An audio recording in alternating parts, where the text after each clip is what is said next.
Hier, je me disais un truc. Ces derniers temps, ça a pas mal bougé à Madagascar. À Madagascar, la jeunesse a laissé éclater sa colère.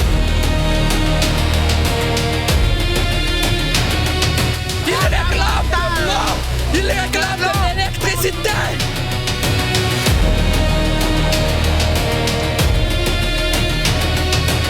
Décider de limoger le Premier ministre et de dissoudre le gouvernement. L'État à qui on a prêté le pouvoir nous agresse. C'est à nous qu'appartient le pouvoir.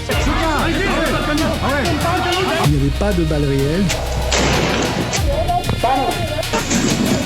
Il est parti à bord de son hélicoptère depuis le palais présidentiel jusqu'à une île de l'est du pays, l'île Sainte-Marie. Et c'est là que l'attendait un avion militaire français. Et il a pu, grâce à l'armée française, rejoindre l'île de la Réunion. Et à ce moment-là, un autre avion l'attendait, un jet privé, qui a pu transporter le président jusqu'à Dubaï, où il est arrivé ce lundi matin. L'exfiltration du président malgache avec un avion militaire français, pouvez-vous nous en dire plus? Non, je ne confirme rien aujourd'hui. Radzoel parle de tentative de coup d'État, que Madagascar vit dans la terreur, mais ce dont il ne parle jamais, c'est ce qu'il s'est passé lors de la première nuit des pillages. Pour ceux qui vivent à Madagascar, vous savez ce qui s'est passé. Pour la classe dirigeante de l'époque, ils savaient aussi ce qui s'était passé et vous allez très vite comprendre pourquoi. Pourtant, rien dans les médias internationaux, rien non plus dans les communiqués des organisations internationales qui pourtant se sont empressées de donner leur avis sur la situation sans même connaître la vérité. Cette vidéo est pour ceux qui n'ont pas vu, pour montrer, preuve à l'appui, ce qui s'est réellement passé cette nuit-là. Vous allez voir que le fameux pillage et chaos, eh bien, il n'est pas si spontané que ça. On pourrait même parler d'opération orchestrée. Alors par qui et pourquoi, je vous laisse en juger. À Madagascar, il y a des coupures d'eau et d'électricité allant jusqu'à 12 heures par jour. Et ça dure depuis des mois. On est sans électricité chez nous. Ça a duré 6 jours. C'est notre record. Inspiré par les événements au Népal, la génération Z à Madagascar veut se faire entendre. Un mouvement est lancé. Léo délestage. Assez du délestage. Ils annoncent une manifestation pour le 25 septembre. Elle n'est pas autorisée par les autorités. Malgré cela, le préfet met en place un dispositif d'ordre et anti-pillage. Le jour J, les forces de l'ordre sont déjà bien présentes et équipées, avec pour mission d'éviter le rassemblement. Au début, cela se passe relativement bien. Mais les choses dégénèrent quand les forces de l'ordre décident de disperser les manifestants avec des bombes lacrymogènes. La répression est violente et la journée fait de nombreuses victimes. Et en fin de journée, alors que l'ordre devrait être rétabli, les pillages commencent et dureront toute la nuit. Pendant que la capitale brûle, M. Radzoel est à l'ONU. Nous savons une chose, la division n'est pas une solution. L'affrontement engendre l'instabilité. Alors, choisissons l'unité, choisissons la solidarité, choisissons de bâtir plutôt que détruire. La question est simple. Comment se fait-il qu'il y ait eu des pillages, sachant qu'un dispositif anti-pillage était officiellement mis en place? Le lendemain du pillage, M. Radzoel condamne la volonté de plonger le pays dans le chaos. De retour à Madagascar, il vient constater l'ampleur des dégâts, affirmant « Nous sommes des bâtisseurs, pas des destructeurs ». Il se pose en sauveur, promettant un accompagnement pour les entrepreneurs victimes. Surtout, il évoque une enquête en cours, car selon lui, les pillages seraient ciblés. Comme on peut s'en douter, l'enquête n'a pas trop avancé depuis. Du coup, j'ai mené la mienne. En fin d'après-midi, des médias rapportent que les gendarmes sont partis précipitamment. La version officielle, ils sont dépassés par les manifestants. Les gendarmes quittent les lieux. Mais pour aller où? On peut voir cette vidéo d'un pillage en cours dans un Super U. Il fait jour. L'alerte est donnée sur les réseaux sociaux peu avant 17 h. 45 minutes plus tard, les images d'un autre pillage en cours sont partagées. C'est au centre commercial Tana Waterfront. Il y a déjà beaucoup de monde. Le pillage a commencé depuis un moment. Plusieurs témoins partagent les images sur les réseaux sociaux.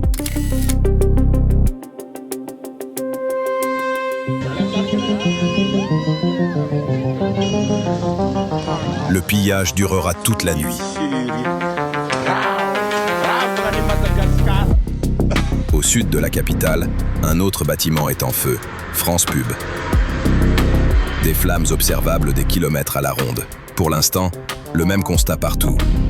Où sont les forces de l'ordre? Nous reviendrons sur France Pub, car l'absence n'était qu'apparente. Monsieur Radzoel fait lui-même la remarque qu'il y a des commerces pillés, alors que, juste à côté, certains sont restés intacts. Il décrit même le mode opératoire. Des casseurs ouvrent avant de laisser entrer les pilleurs. Et c'est là que ça commence à devenir intéressant, car des témoins ont parlé dans la presse. Un groupe est arrivé vers 23h. Sous leurs vêtements, ils dissimulaient des barres de fer, des outils de cambriolage et divers objets pour forcer les accès. Ils se sont ensuite attaqués aux rideaux métalliques du supermarché Leader Price, du magasin Cosmos et d'autres commerces. Les gardiens décrivent une opération méthodique. Chaque assaillant semblait avoir un rôle précis et des outils adaptés. Rapidement, la foule s'est mêlée au premier pillard, permettant aux meneurs de se dissimuler et de quitter discrètement les lieux. D'autres commerces, dont le supermarché Super U et le mini-market Super Maki à Talatamat, ont été pris d'assaut selon le même procédé. L'effet de contagion a gagné les quartiers voisins, où des habitants se sont joints spontanément au mouvement. Les forces de l'ordre, arrivées sur place avec retard, n'ont pas pu enrayer le processus, et les pillages se sont poursuivis jusqu'à l'épuisement des stocks. Pour info, le gouvernement avait acquis il y a quelque temps du matériel de cyberespionnage pour une petite somme de 5 millions d'euros. De mon côté, j'ai voulu aussi me donner les moyens avec un budget de 0 €. J'ai une connexion Internet et du temps. Du temps pour regarder ce que la population à Madagascar a filmé. On va commencer par un cas qui est bien documenté, le Super U Talatamat. Parce qu'en regardant les images de plus près, quelque chose ne colle pas. Direction le nord-ouest de la capitale. Dès 20h30, l'alerte des pillages est donnée. Ce magasin est situé non loin d'une gendarmerie, littéralement au bout de la rue. La gendarmerie pourrait arriver au Super U Talatamat en quelques minutes. Et ça tombe bien car pour le Super U Talatamat, nous avons des vidéos. Eto Talatamat amin'izao ora zao, le gendarme mihitsy no mampirisika an'ireo olona hiditra ao. Batan'entana izay azo. Miaraka amin'ireo gendarme. Olona maromaro no antsoiny avy any, tanora avokoa. Bataentana miaraka amin'les gendarmes. Celui qui filme affirme que les gendarmes eux-mêmes sont impliqués dans le pillage. Le problème, c'est que la vidéo est en basse résolution, elle est filmée de nuit, on voit pas grand-chose. Mais on voit suffisamment pour repérer des éléments troublants. Tout d'abord, vérifions que ce soit le même magasin Super U en photo et en vidéo.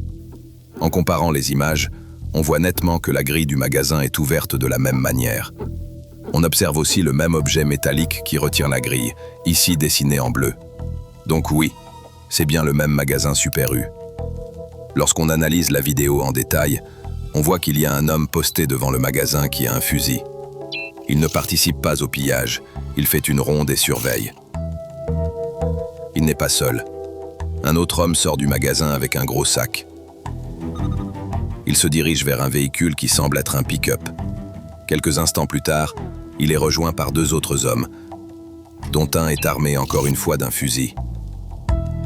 Au fond de la vidéo, nous voyons les pilleurs entrer dans le magasin, alors qu'eux se dirigent vers le pick-up, comme s'ils appartenaient au même groupe. Et ce n'est pas fini. Observe attentivement l'homme qui sort du magasin. On voit la forme d'un fusil qu'il tient dans la main. Autre fait intéressant, il ne se dirige pas vers le pick-up. Les pilleurs viennent de la droite, ce qui sous-entend que s'il veut partir à pied, il devrait se diriger vers la droite de l'écran. Mais ce n'est pas le cas. Il se dirige vers le bas de l'écran, ce qui laisse penser qu'un autre véhicule est présent. Je te l'accorde, on n'est pas sûr à 100%. Tant qu'on n'a pas une image nette avec un pillage en cours, un pick-up et des gendarmes, on n'y croit pas forcément.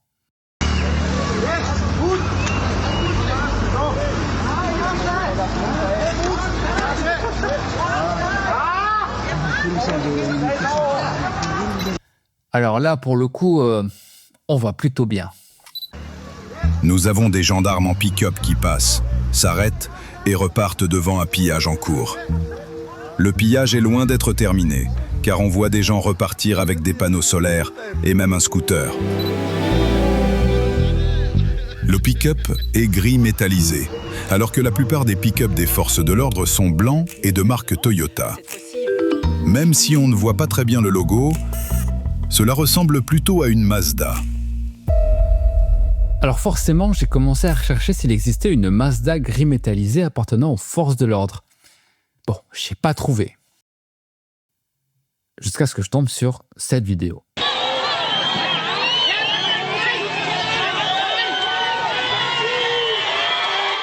Il existe bel et bien un Mazda gris métallisé appartenant aux forces de l'ordre.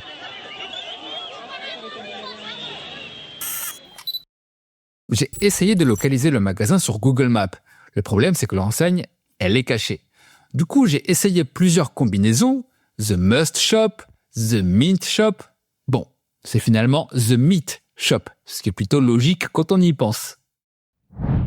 Par rapport au Super U Talatamat, The Meat Shop est beaucoup plus loin. Dans la vidéo, les gendarmes remontent la rue et se dirigent vers la gendarmerie, comme s'ils rentraient à la maison. Est-ce le même groupe de personnes au Super U Talatamat et devant ce pillage? Au Super U, ils sont au moins 5 individus, voire plus, armés de fusils. Au Meat Shop, ils sont 4 gendarmes plutôt suréquipés, avec des casques et gilets pare-balles. D'après ces observations, ce sont 2 groupes d'individus différents. Bon, d'accord. D'un côté, on voit les gendarmes. Mais de l'autre, ils ne participent pas au pillage. Certes, ils laissent faire. On est dans l'inaction. Si vraiment les gendarmes étaient impliqués dans les pillages, la preuve ultime, ça serait d'avoir une vidéo avec un pillage en cours et des gendarmes actifs. Mais bon, on est d'accord qu'on n'a pas ce genre de vidéo. Ça serait vraiment trop beau.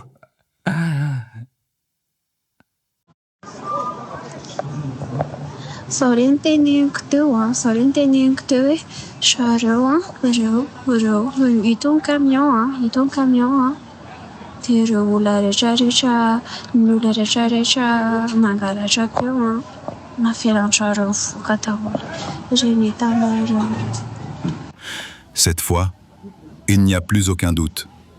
Ce n'est plus une rumeur, c'est une preuve. Cette vidéo, publiée à 23h26 le 25 septembre, montre un pillage en cours, encadré par des gendarmes. Le lieu, France Pub, au sud de la capitale.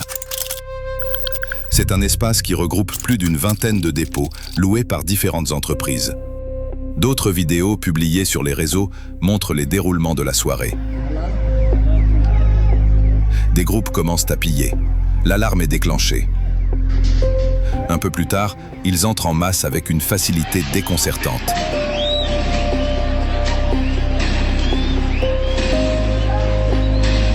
L'accès est libre, pas de résistance, pas de sécurité.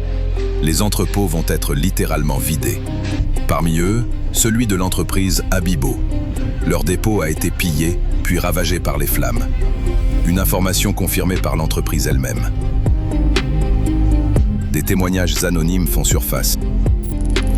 À France Pub, les gendarmes ont enlevé leur uniforme, puis ont frappé les agents de sécurité et ont ouvert l'entreprise, en disant à la population « Entrez et volez, à 3h du matin, ce sera notre tour ». Vers 3h du matin, ils sont revenus avec un camion et ont tout emporté, puis ont incendié France Pub. On reconnaît le camion bleu des gendarmes. C'est le même type de camion vu en début de journée en centre-ville pour accueillir les manifestants. En plein milieu, un homme armé encadre les pilleurs. Il fait des gestes. Les gens passent devant lui avec des marchandises volées, comme s'ils étaient autorisés. Et ça continue. Il n'est pas tout seul. 3 autres gendarmes sont présents et observent la scène. Ensuite, une scène surréaliste. Un gendarme engage la conversation avec un pilleur. Ils ne se confrontent pas, ils discutent. C'est une coordination. Une image très contrastée avec les événements de la journée. Autre Autre détail accablant, en arrière-plan, l'entrepôt France Pub est toujours en feu. Ces 3 séquences vidéo prouvent qu'à différents endroits de la capitale, les gendarmes étaient présents, non pas pour protéger les commerces, mais pour les piller, voire les détruire. Choisissons la solidarité, choisissons de bâtir plutôt que détruire. Qui en a donné l'ordre? Vers la fin de la vidéo, une fois le pillage terminé, la foule commence à traîner et discuter. Pour forcer les gens à rentrer chez eux et accélérer le mouvement, ils font un tir de sommation. En pleine nuit, ils tirent en l'air pour disperser la foule, qu'ils avaient eux-mêmes réunie. Cette scène démontre que la population des bas quartiers est utilisée comme des pions. Au départ, elle est incitée à piller. Puis, une fois l'objectif atteint, elle est dégagée comme un déchet. Une autre vidéo, filmée à 21h51, montre un homme dans un quartier défavorisé. Il distribue des billets, en pleine nuit de pillage. Pourquoi maintenant? Était-ce pour les encourager à agir? Ce n'est pas une vidéo isolée.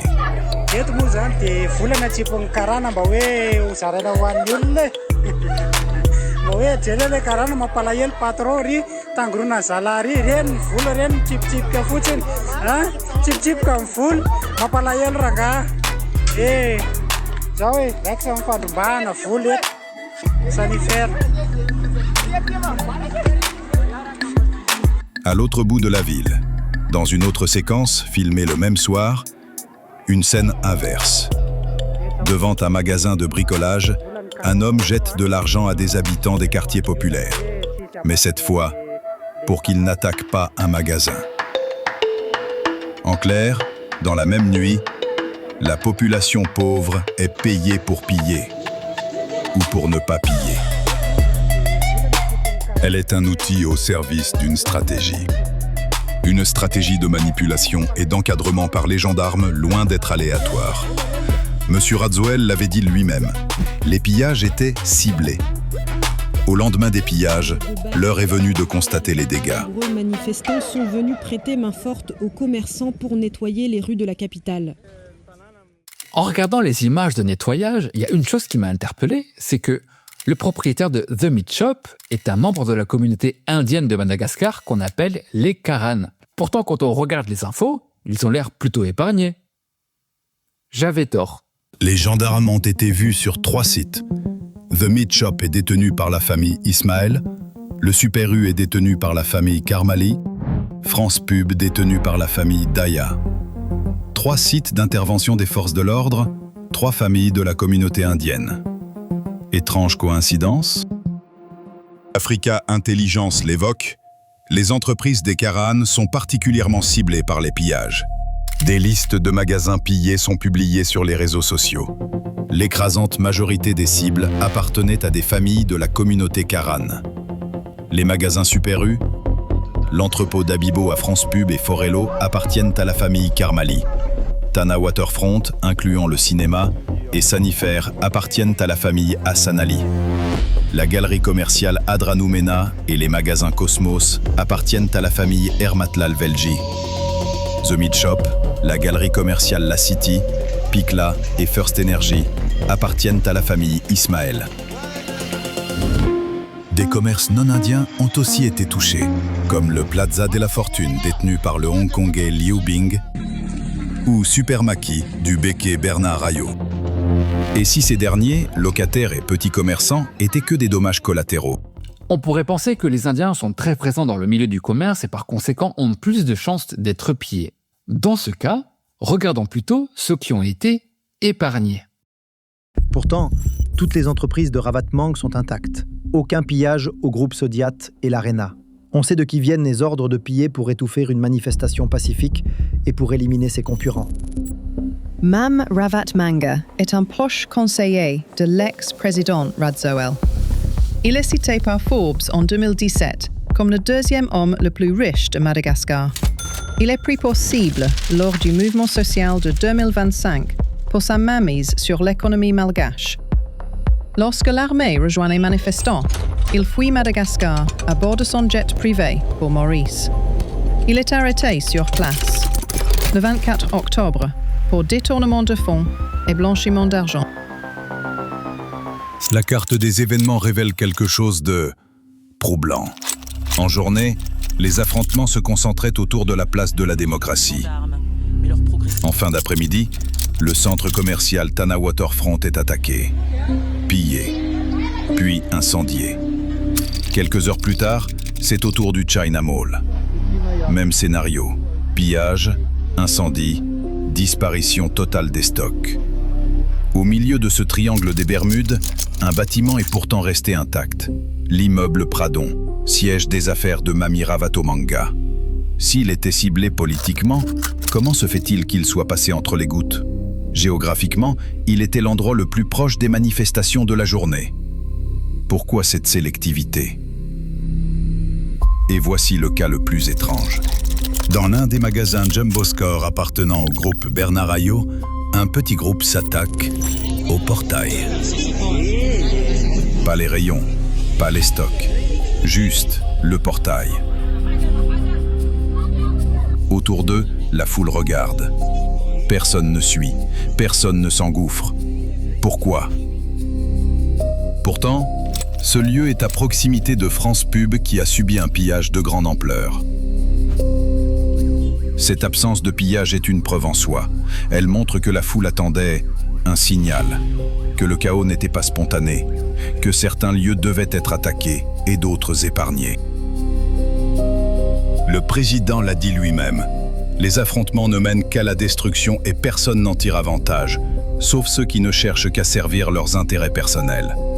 Quels intérêts pourrait-il y avoir à organiser un pillage par les gendarmes et cibler certaines entreprises étrangères? Rendre les manifestants de la Gen Z responsables du chaos et légitimer la répression. Détruire les actifs d'importantes familles de la communauté Karan, y compris potentiellement des concurrents économiques stratégiques. Permettre à Radzoel de revenir de l'ONU, de condamner la destruction et de promettre un accompagnement aux victimes, consolidant son image de protecteur. Mais les commerçants ne sont pas dupes. Le groupement des professionnels de la grande distribution a publié un communiqué. Nous remercions sincèrement et avant tout nos équipes, nos clients, la population. Mais pas les forces de l'ordre. Est-ce un oubli? Cette version est du groupe Bernard Ayot, qui détient Jumbo Score et Supermaki. Quelques heures plus tôt, les autres membres du groupe avaient publié une version qui, elle, remerciait explicitement les forces de l'ordre. C'était donc une omission volontaire. En 2009, Radzoel avait pris le pouvoir par un coup d'État, en dominant le récit, en contrôlant l'image. C'est la population qui donne le pouvoir et qui reprend le pouvoir. En 2025, il a tenté de rejouer les mêmes cartes. Mais cette fois, quelque chose a changé. Les réseaux sociaux. Les vidéos filmées par les citoyens, les preuves partagées en temps réel, la population a documenté ce que le pouvoir voulait enterrer. L'ex-président déchu a sous-estimé le pouvoir des réseaux sociaux. Quand M. Radzoel dit que Madagascar vit dans la terreur, qui en est la cause? Ceux qui, avec des sacs à dos et des pancartes, aident à nettoyer les magasins saccagés? Ou ceux qui, en uniforme, ont encadré des pillages, utilisé la population comme des pions et tiré à balles réelles sur la population?